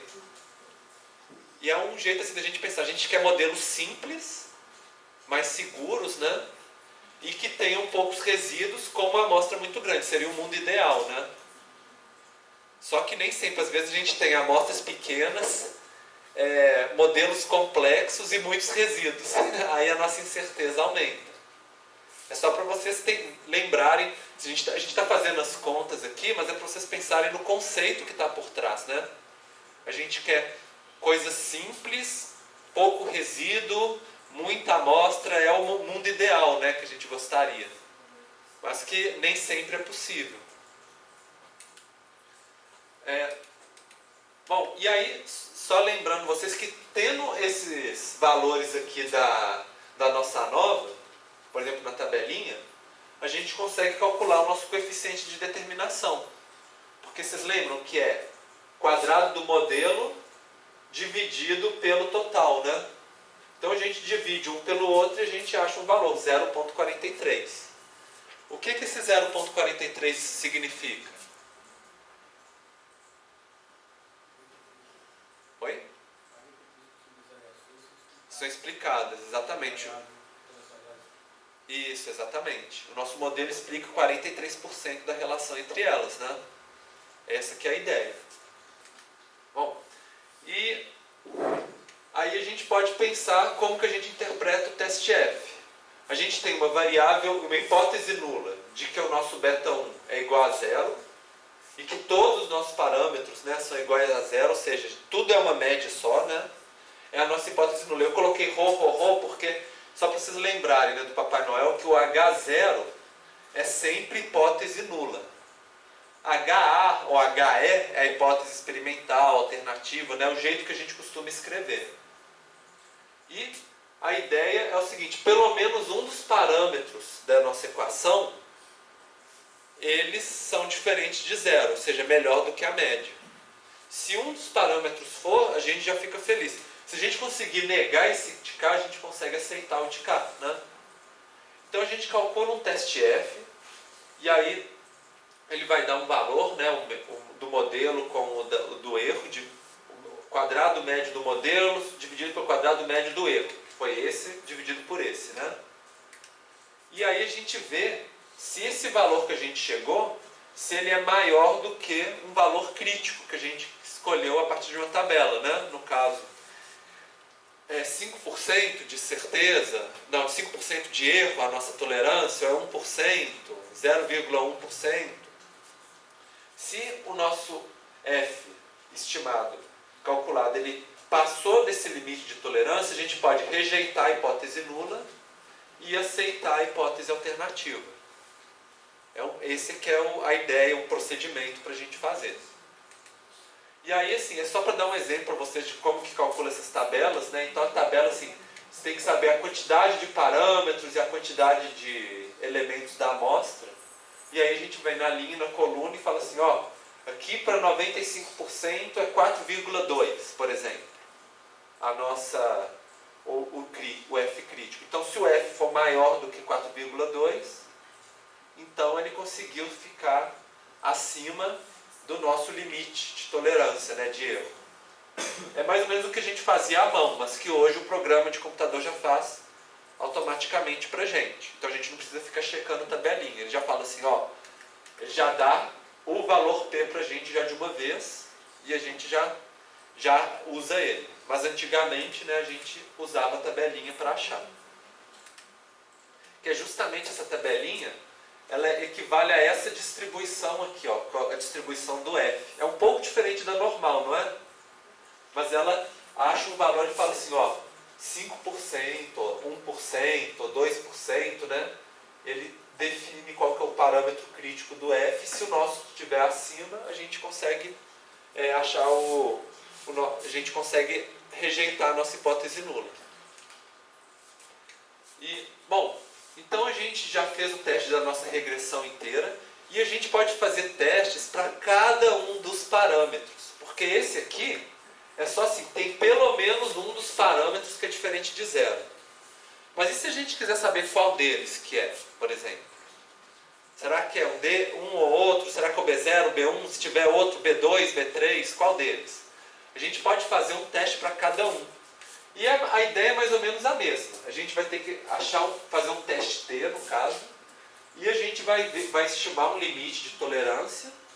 Se tiver acima desse limite para um coeficiente positivo, a gente rejeita a hipótese nula e aceita que esse coeficiente é bom. Se o coeficiente for negativo, aí o valor vai ser aqui. Vai ter um limite negativo. E aí, se ele passar o limite negativo no nosso teste, a gente também aceita o parâmetro, né? A gente rejeita a hipótese nula e aceita o parâmetro. E aí tem uma forma de calcular. Por exemplo, na nossa regressão simples, que é só o x e o y, a gente pode testar o beta 1, por exemplo, ou o beta 0. O beta 1 seria assim, a hipótese alternativa. O nosso beta 1 é 0. igual a uma média. Se a gente rejeitar, a gente sabe que ela é diferente da média. Para fazer isso,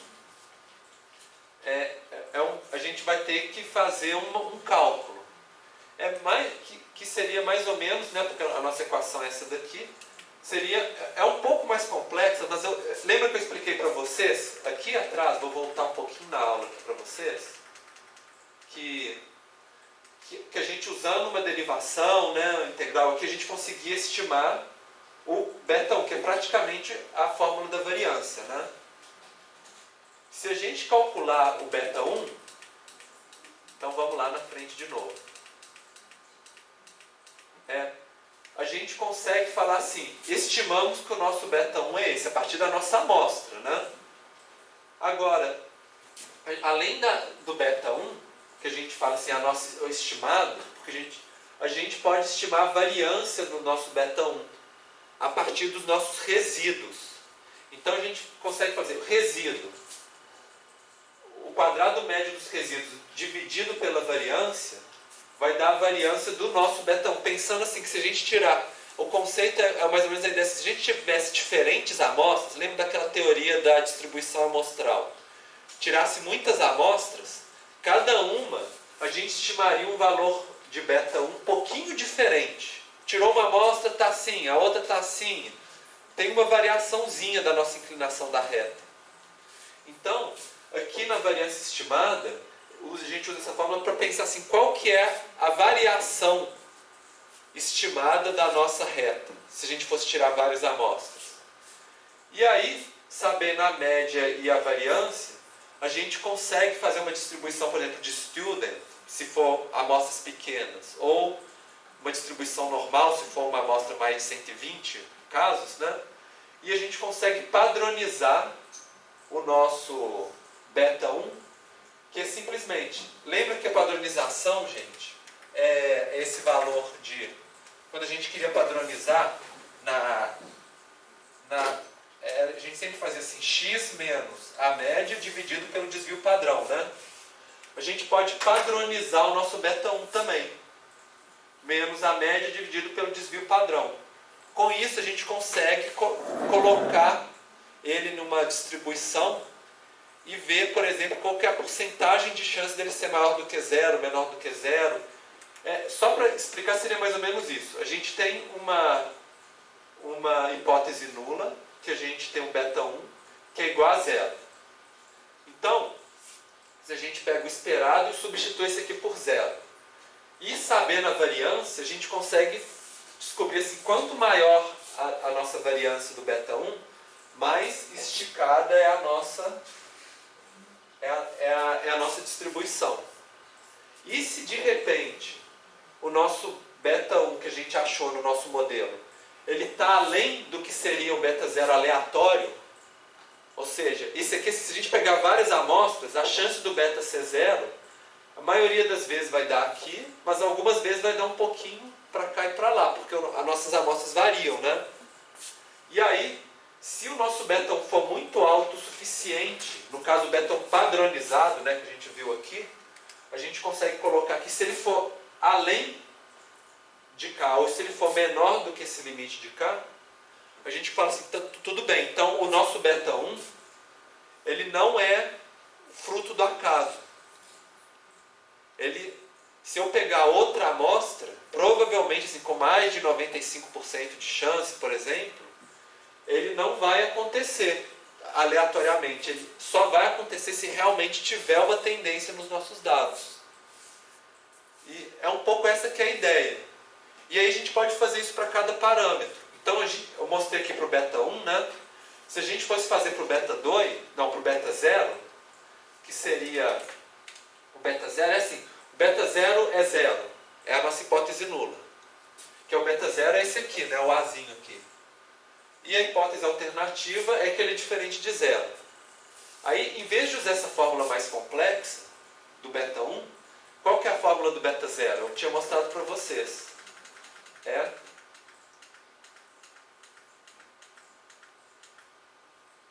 Opa, cadê?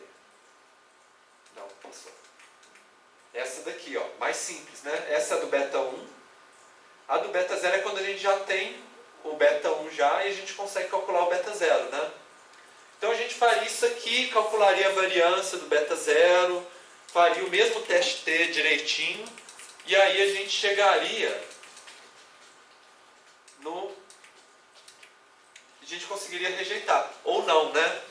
O que acontece se a gente rejeita a hipótese nula, de que o beta é igual a 0?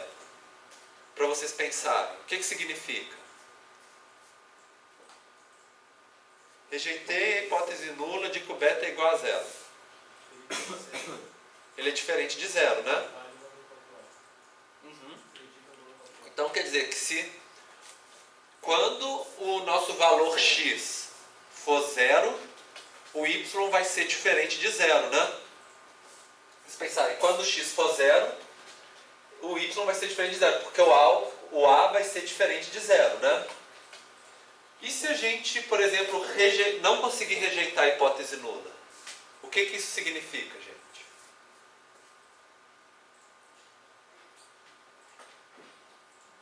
O nosso modelo não vai poder ser aceito.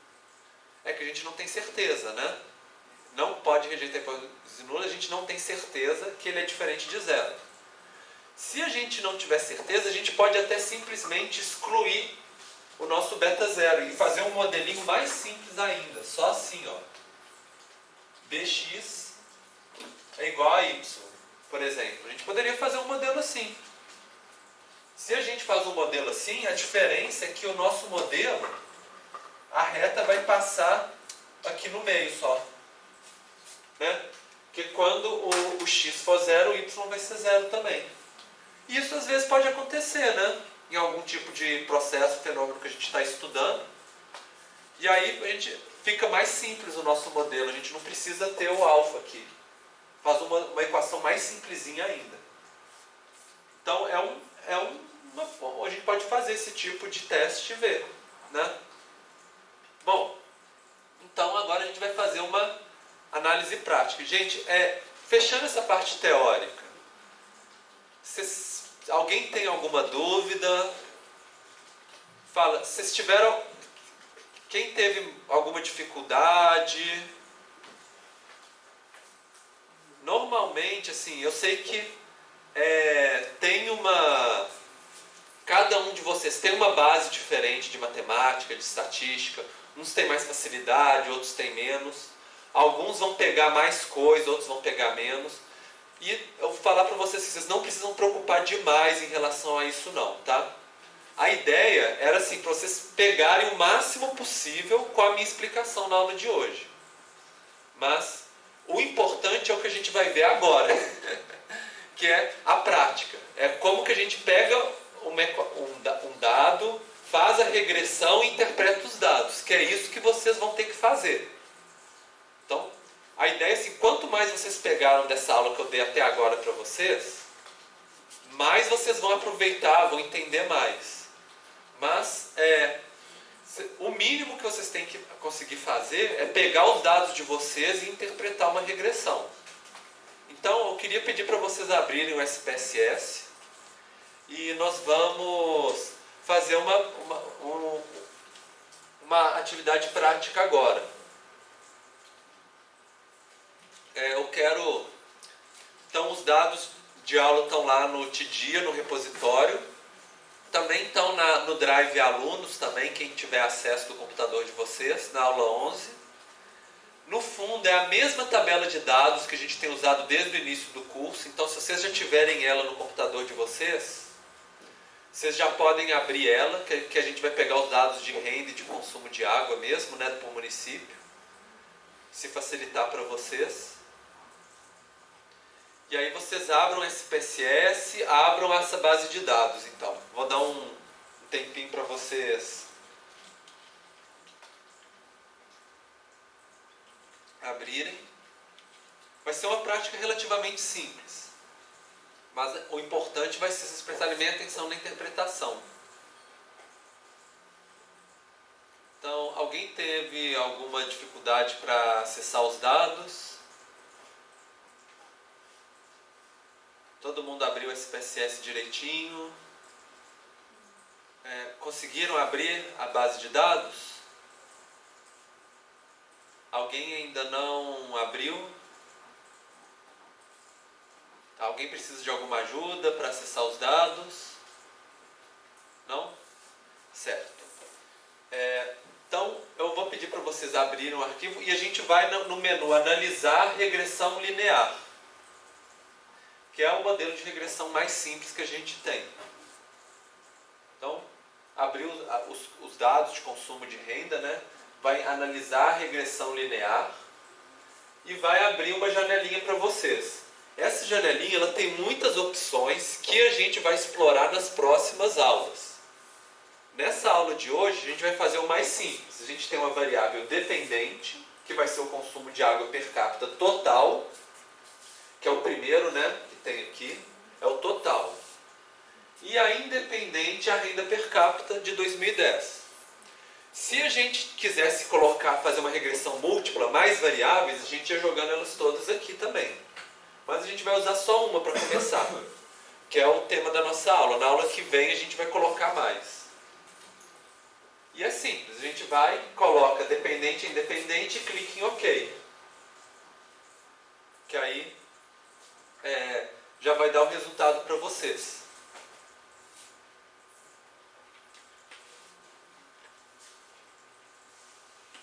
Conseguiram? Alguém tem alguma dúvida? Quer alguma ajuda? Aí a gente, para ver a linearidade, a gente tem que fazer o gráfico de dispersão. O ideal é que a gente fizesse passo a passo. Na verdade, a gente já fez nas aulas anteriores, né? A gente fez o gráfico de dispersão, depois a gente calcula a correlação, para ver a correlação, e depois a gente faz a regressão. Seria o passo a passo, né? Ok. Que normalmente a gente faz. Então, todo mundo chegou na tabela de resultados? Então, vamos ver os quadrinhos um por um. Primeiro, tem o nosso modelo, essa parte que chama sumarização do modelo, resumo. Fala, o modelo 1, porque a gente só tentou um modelo, tem a opção de fazer vários modelos para comparar, né? Mas a gente só fez um. O nosso R é o coeficiente de correlação de Pearson, não é o R quadrado. Deu 0,601. O que isso significa, gente? Coeficiente de correlação 0,601.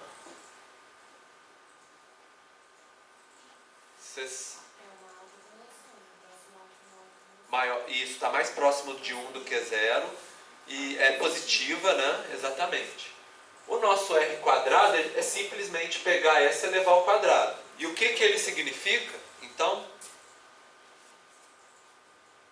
o nosso coeficiente de determinação, R ao quadrado, isso, que é quanto? Que é quanto? 36%, exatamente. Isso. E o erro padrão da estimativa como a gente está trabalhando com uma amostra, né, a gente pode pensar que pode ter um erro também das nossas estimativas, dos valores totais de consumo de 13, né? Que é um pouco que a gente não entrei muito com isso de vocês na aula, mas trazendo um pouco aquela ideia do erro padrão, né? Que é você tentar passar da amostra para a população qual que pode ser o erro. Bom, e a gente tem a nova análise de variância, que é o do nosso teste F, né? Só para trazer também um pouquinho mais de informação para vocês, gente, a nova a gente está usando aqui para regressão, mas ela pode ser um teste muito geral, que pode ser usado para diferentes modelos. Inclusive, por exemplo, comparação de média, por exemplo, saber se o Sudeste consome mais água que o Nordeste, por exemplo. Daria para usar um teste F também. Mas aí é algo que está além do nosso curso que a gente não vai ver. Mas às vezes vocês vão ver a nova por aí usada em outros contextos, tá? Porque ele é um teste bem geral. Igual o teste T também, né? Mas aqui a gente está usando para regressão. A gente tem a soma dos quadrados, que seria o que o nosso modelo explica em relação à média, né? Os quadrados do modelo. O quadrado dos resíduos, que seria os nossos resíduos elevado ao quadrado, né? Que é a diferença em relação à nossa reta. E a gente tem o total, que é um mais o outro, que é justamente a diferença em relação à média, né, de cada elemento. Grau de liberdade Por que vocês acham que deu valor 1, o grau de liberdade da regressão? Dois parâmetros, né? Beta 0 e beta 1. Então, 2 menos 1 deu 1.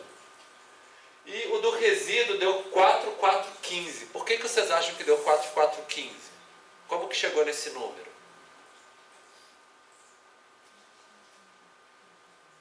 Vocês lembram? Foi aquela diferença entre a linha de tendência e aquele que está fora da média? Não, o grau de liberdade normalmente está relacionado ao tamanho da nossa amostra, né? Menos a quantidade de parâmetros. Então a gente tem dois parâmetros, né? Então a gente tem 4.417 municípios menos 2 parâmetros. Então deu esse daqui. E o total que é a quantidade. Agora, para a gente chegar no nosso quadrado médio, a gente pegou esse, dividiu por esse. Deu o mesmo valor, né? E o nosso quadrado médio do resíduo, a gente pegou esse valor aqui, dividiu pelo grau de liberdade e deu esse valor de cá, 172.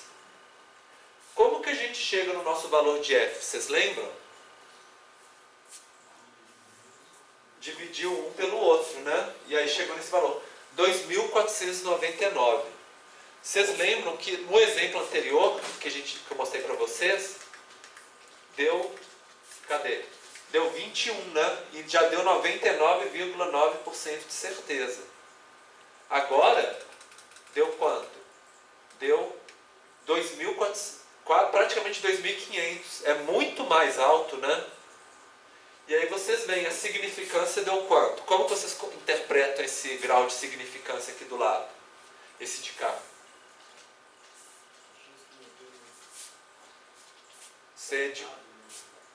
Ou seja, a chance do modelo ser melhor do que a média, né? Ou a chance de erro de ser melhor usar a média. Aí, quantos por cento de chance?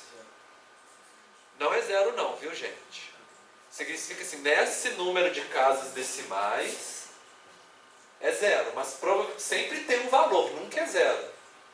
Então pode ser assim, a gente pode falar assim, com mais de 99,9% de certeza, ou seja, com a chance de erro de menos do que 0,1%, né? Um valor que pode ser várias casas de zero, só que a gente não sabe. E é um pouco essa que é a ideia. Então a gente tem uma certeza muito grande de que o nosso modelo é melhor do que a média, né? A gente rejeita a hipótese nula de que a média é melhor do que a nossa regressão e a gente aceita a hipótese alternativa de que pelo menos um dos parâmetros, o A ou B, né, no caso, por exemplo, o A ou B é melhor do que a média. No caso, é sempre o B, né, nesse caso, né? E é um pouco isso. Bom, e agora vamos para a tabela dos coeficientes. Então, tem uma outra tabelinha dos coeficientes. Porque a nova, ela mostra o teste para a nossa regressão como um todo, né? Agora, do coeficiente, a gente vai ver para cada um deles a análise, especificamente. E aí a gente vê, por exemplo, para cada um deles a gente tem o beta 0 e o beta 1. O beta 0 é a constante, né, o Azinho, e o beta 1 é o que multiplica o x. E a gente vai ter o coeficiente não padronizado, que é o valor realmente que a gente vai colocar na nossa equação, que vai ser esses dois. Vai ter um erro padrão, pensando que esse valor aqui ele pode variar se a gente tivesse amostras diferentes, por exemplo, né? E a gente vai ter um coeficiente padronizado, mas vamos com uma coisa de cada vez, então. Então a gente tem aqui o quê? O beta 0, ele deu 4,2. O que isso significa, gente? O beta 0 dá 4,2.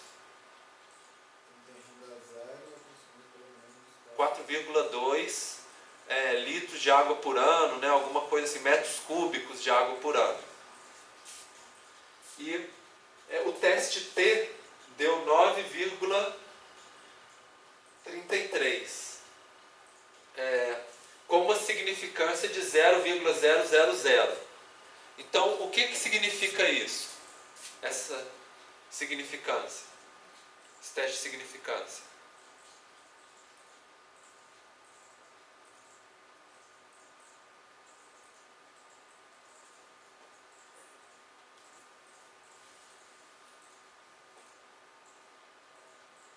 Qual o número? Desculpa. Beta 0 deu 0,000.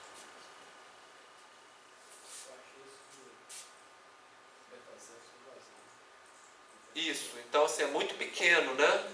Então a gente pode, a princípio assim, com mais de 99,9% de certeza, né, com menos do que 0,1% de chance de erro, a gente consegue rejeitar a nossa hipótese nula de que o nosso beta 0 é zero. Então a gente consegue aceitar que na verdade é melhor a gente calcular um beta 0, né, para a nossa fórmula. Melhor do que tirar ele fora.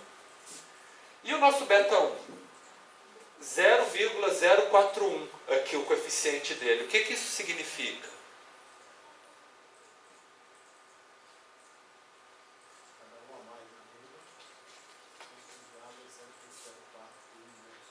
Isso, exatamente. Quer dizer, a cada R$1, uma unidade no X, que é a renda, a gente aumenta isso aqui no nosso consumo.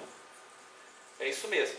Ele tem um erro padrão, que ele pode aumentar um pouquinho ou menos se a gente fizesse uma outra amostra de municípios, né? Poderia ser 0,042, 0,40, né? É o nosso nível de variação, né, que a gente aceita. E o teste T deu 49 com significância 000.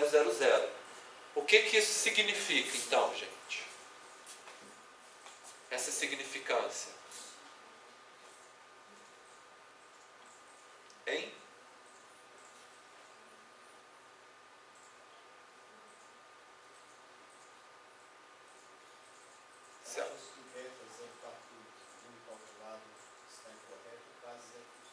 Então, assim, significa que o nosso beta 1, a chance dele ser zero, né, é muito pequena, menos de que 0,1. Então, a princípio, como ele é um valor positivo, significa que é melhor a gente usar o nosso beta 1 do que simplesmente excluir ele do nosso modelo. Então, olha só, os dois deram significativos, então é bom a gente manter os dois. Essa que é a mensagem que está sendo passada. Se algum desses desse negativo, assim, um valor muito alto, né? Acima de 0,5, acima de 5%, no caso, 0,05, aí talvez a gente teria que excluir um desses termos da nossa equação. Seria mais ou menos essa que é a ideia. Bom, então era isso, né? Era nessa fórmula, então beta 0, beta 1. A gente já interpretou direitinho. E, bom, era isso então que a gente era para ver na aula de hoje. Lembrando para vocês que tem uma atividade para ser feita para quinta-feira, né? Que é a da autocorrelação espacial, para o grupo que ainda não conseguiu fazer, para vocês brincarem no Geoda com os dados de vocês e tentarem interpretar. E na aula que vem a gente vai complexificar um pouquinho, indo para regressão múltipla, análise de resíduos, que vai ser mais uma outra etapa para esse mesmo assunto. Alguém tem alguma dúvida? Então, assim, só relembrando para vocês, a gente viu um aprofundamento matemático durante essa aula que vocês não vão precisar fazer no trabalho de vocês, era mais para vocês entenderem o que está por trás, né? O que vocês vão precisar fazer no trabalho de vocês é um pouco o que vocês fizeram aqui nessa aula prática, que é pegar os dados, a tabela, fazer a regressão e interpretar esses resultados. Será que a regressão foi boa? Quanto que ela explica? Será que os parâmetros são significativos? Será que não são? O que essa tabela nova diz pra gente, né? Será que é melhor usar a média? Será que é melhor usar uma regressão?